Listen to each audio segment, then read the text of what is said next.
मनसे प्रमुख राजू साहब ठाकरे द्वारा आज उत्तर मुंबई का दौरा किया है। राजू साहब ठाकरे 6 लोकसभा का दौरा करेंगे, जिसकी शुरुआत दहिसर से हुई है।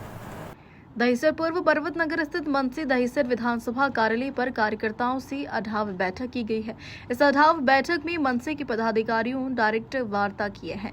राजू साहब ठाकरे हर विधानसभा के 2 शाखाओं में जा रहे हैं। आज उत्तर मुंबई का दौरा किया, कल उत्तर पश्चिम का दौरा करेंगे। आने वाले लोकसभा के चुनाव को लेकर तैयारियों के बारे में चर्चा की है। इस मौके पर मनसे के पदाधिकारी और कार्यकर्ता भारी संख्या में उपस्थित रहे। मुंबई से रोहित जायसवाल की रिपोर्ट। मनसे कितनी तैयारी कर चुकी है, किस तरह से तैयार है?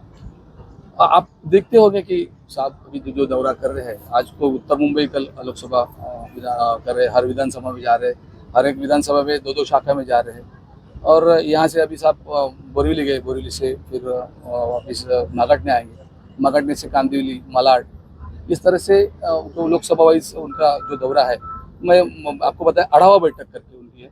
वो आढावा बैठक ये अभी उत्तर मुंबई होने के बाद वो कल उत्तर पश्चिम में जाने वाले हैं।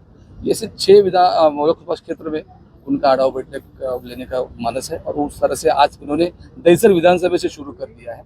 और इसलिए हमारे सब कार्यकर्ता पदाधिकारी यहाँ पे आए थे साहब से संवाद करने के लिए। साहब ने खुद उनको मेरे ख्याल से आपने देखा होगा कि शाखाध्यक्ष, उप शाखाध्यक्ष जो हमारे इधर के पदाधिकारी, उनके साथ डायरेक्ट संवाद किया।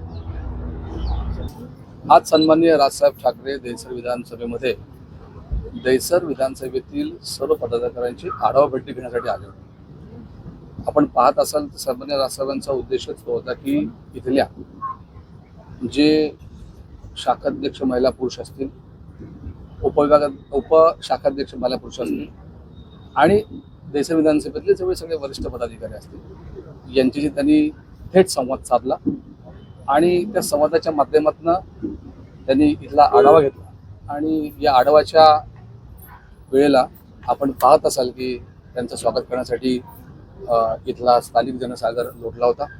आणि सन्मान राजसाहेबांवरती प्रेम करणारी इथली जनता आहे आणि इथले पदाधिकारी सुद्धा आहेत। आणि सगळ्यांनी आश्वासन साहेबांना दिले की यापुढे आम्ही ह्याच्याही पेक्षा अधिक चांगलं दहिसर विधानसभेत काम करून दाखवू।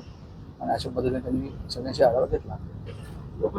तर ते आता ते कसं साहेबांच्या त्यांच्यामधला तो संवाद आहे, तो तुम्हाला मी नाही उघड करू शकत। शेवटी साहेबांनी जे त्यांना प्रश्न विचारले किंवा त्यांनी काही त्यांना उत्तर दिलेत साहेबांना, त्याचे मी तुम्हाला इथे सांगू शकत नाही, पण आढावा घेतला एवढं तुम्हाला मी या माध्यमातून सांगतो। की कार्यामध्ये काय काय होणार, लोकांना समस्या नाही, याच्यामध्ये आहे ते जनसंपर्क कार्यालय विधानसभेचं आहे।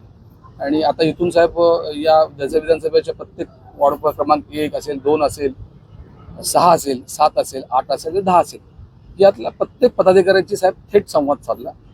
आणि मला असं वाटतं आपल्या पदाधिकारी महिला पुरुषांना साहेबांशी बोलता आलं, आणि जे काही बोलता आलं त्यातलं तुम्हाला मी म्हणालो मगाशी, मी ते काही तुम्हाला संवाद सांगू शकतो।